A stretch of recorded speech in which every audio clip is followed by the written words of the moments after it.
Baik, bismillahirrahmanirrahim. Assalamualaikum warahmatullahi wabarakatuh.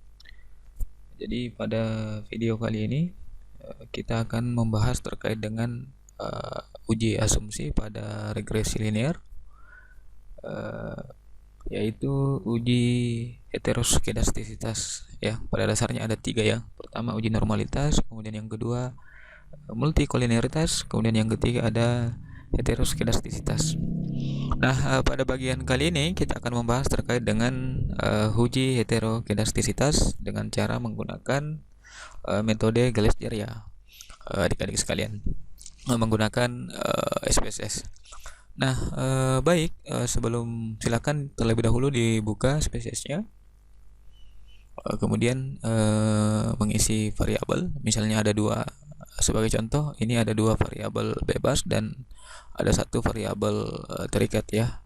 Nah, misalnya ketik x1, isi variabel dulu di variabel view, isi variabelnya, kemudian ubah pengukurannya menjadi data skala, kemudian x2 dan y. Kemudian setelah itu kembali ke data view, kemudian silakan isi adik-adik datanya di sini. Misalnya x1 berapa, x2 berapa, dan y berapa. Nah, bagaimana cara melakukan uji heteroskedastisitas dengan menggunakan metode Glaser? Yang pertama kali kita lakukan karena uji heteroskedastisitas ini adalah uji untuk melihat apakah terjadi ketidaksamaan variasi dari nilai residu satu pengamatan ke pengamatan yang lain ya. Jika tetap ya, variansi dari nilai residunya tetap, maka dikatakan homoskedastisitas. Tapi apabila berbeda, maka disebut heteroskedastisitas. Nah, di dalam uji regresi, model regresi yang baik, itu adalah seharusnya tidak terjadi gejala heteroskedastisitas. Nah, baik, kita masuk ke bagian intinya. Jadi silakan mengisi datanya terlebih dahulu. Misalnya ada tiga variabel, dua variabel terdiri dari dua variabel bebas dan satu variabel terikat. Variabel bebasnya adalah x1 dan x2, kemudian variabel terikatnya adalah y. Nah, sudah. Kalau sudah, silakan adik-adik klik analyze, kemudian regression, kemudian linear. Setelah itu silakan isi, karena di sini ada tiga variabel. Dengan variabel bebas adalah pengawasan x1 dan x2. Jadi silakan masing-masing dipindahkan terlebih dahulu. X1-nya dipindahkan ke independen, kemudian x2-nya dipindahkan ke independen, kemudian disiplin kerjanya atau variabel y-nya dipindahkan ke dependen. Nah, untuk pertama ini kita akan melihat bagaimana residu dari regresi ini dengan cara isi terlebih dahulu, kemudian klik save.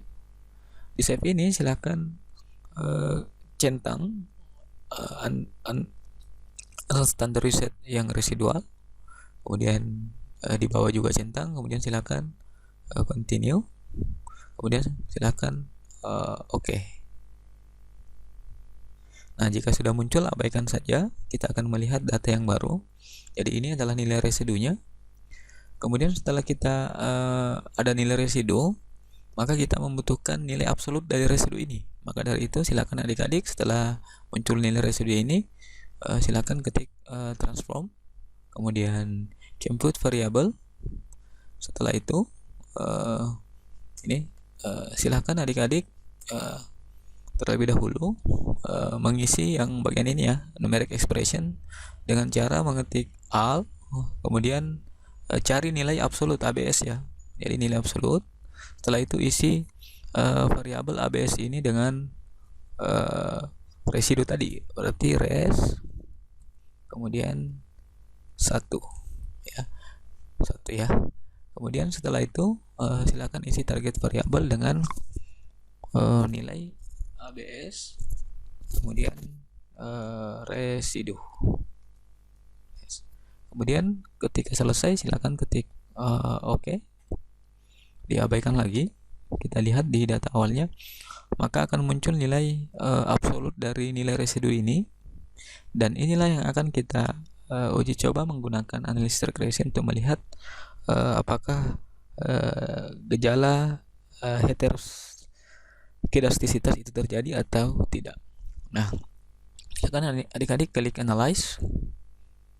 Kalau nilai absolutnya sudah muncul, residu absolutnya, analyze, kemudian silakan masuk ke regression, kemudian linear. Setelah itu yang akan menjadi variabel terikat di bagian ini adalah yang nilai absolut dari residu. Jadi silakan dikeluarkan disiplinnya dulu, kemudian masukkan absolut residu. Setelah itu, karena tadi kita telah mencentang yang bagian save, kita hilangkan dulu ya centangannya ini. Kemudian continue. Kemudian silakan di oke ya. Jadi tukarkan dulu. Yang masuk di bagian independen adalah nilai absolut dari residu tadi. Kemudian silakan klik oke. Maka kita lihat outputnya ya. Kita lihat outputnya adik-adik. Kita adik-adik fokus ke ini ya, tabel yang coefficient ya. Silakan fokus ke sini. Kemudian silakan cara melihat apakah terjadi heteroskedastisitas atau terjadi homokedastisitas itu dengan cara melihat dua variabel tadi, ini x1-nya dan ini x2-nya. Silakan lihat signifikansinya. Jadi silakan lihat signifikansi di tabel coefficient. Kalau misalnya signifikansi dari bagian ini lebih besar daripada 0,05, maka tidak terjadi gejala heteroskedastisitas, atau dengan kata lain yang terjadi adalah homokedastisitas. Nah, kita melihat fungsi pengawasan di sini, variabel pengawasan itu signifikannya lebih besar daripada 0,05 dan kode etik juga lebih besar daripada 0,05. Maka dari itu gejala heteroskedastisitas itu tidak terjadi. Maka uji asumsi ini telah memenuhi. Silakan adik-adik lanjut ke uji analisis regresinya. Nah, saya pikir cukup.